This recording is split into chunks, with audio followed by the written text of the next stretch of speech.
ട്രംപിൻ്റെ പ്രൊവോക്ക് ചെയ്തപ്പോൾ അതിൽ ചൈന വീണു എന്നാണ് ഈ പ്രസ്താവനയിൽ ഞാൻ മനസ്സിലാക്കുന്നത്. ചൈന യഥാർത്ഥത്തിൽ ഭയന്നുപോയി താരിഫ് വാറിൽ തന്നെ. We are ready for any type of war എന്നൊക്കെ ഉള്ളത് വെറുതെ പൊങ്ങച്ചൻ പറയുന്നതാണ്. They are not ready for any type of war. ആവശ്യത്തിൽ കവിഞ്ഞൊരു ഹൈപ്പ് ലഭിച്ച ഒരു രാജ്യമാണ് ചൈന. അതിനൊരു കാരണമുണ്ട്. ആവശ്യത്തിന് പോലും അവർ മിണ്ടാറില്ല.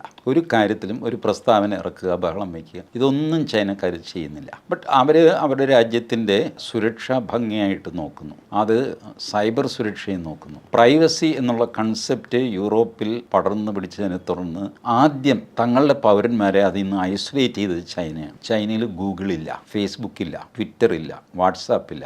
അതിന് പകരം അവർ സ്വന്തം സംവിധാനം ഉണ്ടാക്കുകയും സ്വന്തം ജനങ്ങൾക്ക് അതേ ഫെസിലിറ്റി കൊടുക്കുകയും ചെയ്തു. ബെയ്ജിങ്ങിൽ ഇതെല്ലാം ഉണ്ട്. കാരണം ബെയ്ജിങ് തലസ്ഥാനമാണ്. നമ്മുടെ ബാക്കി എംബസീസൊക്കെ ഉള്ളതുകൊണ്ട് ബെയ്ജിങ്ങിനെ ഒഴിവാക്കി ബാക്കി ചൈനയിലെല്ലാം ഇതസ്തി. നിങ്ങൾക്ക് ചൈനയിൽ മൈക്രോസോഫ്റ്റ് ഉപയോഗിക്കാൻ പറ്റില്ല. മൈക്രോസോഫ്റ്റ് ഉപയോഗിക്കുന്ന യൂറോപ്യൻ അമേരിക്കൻ കമ്പനികൾ ചൈനയിലുണ്ട്. അത് കൃത്യമായും ചൈനയുടെ നിരീക്ഷണത്തിലുമാണ്. ആ നിരീക്ഷിക്കാൻ സമ്മതിച്ചാൽ മാത്രമേ ഈ സോഫ്റ്റ്വെയർ റൺ ചെയ്യാൻ ചൈന സമ്മതിക്കുകയുള്ളൂ. ഇങ്ങനെ കുറച്ച് പേർക്ക് എക്സെപ്ഷൻ കൊടുത്തിട്ടുണ്ട്. But they are under perpetual monitoring. ഇതാണ് ചൈന ചെയ്തത്. അക്കാര്യത്തിലൊക്കെ ചൈന മിടുക്കന്മാരാണ്. നമ്മളെക്കാൾ എത്രയോ മിടുക്കന്മാരാണ്.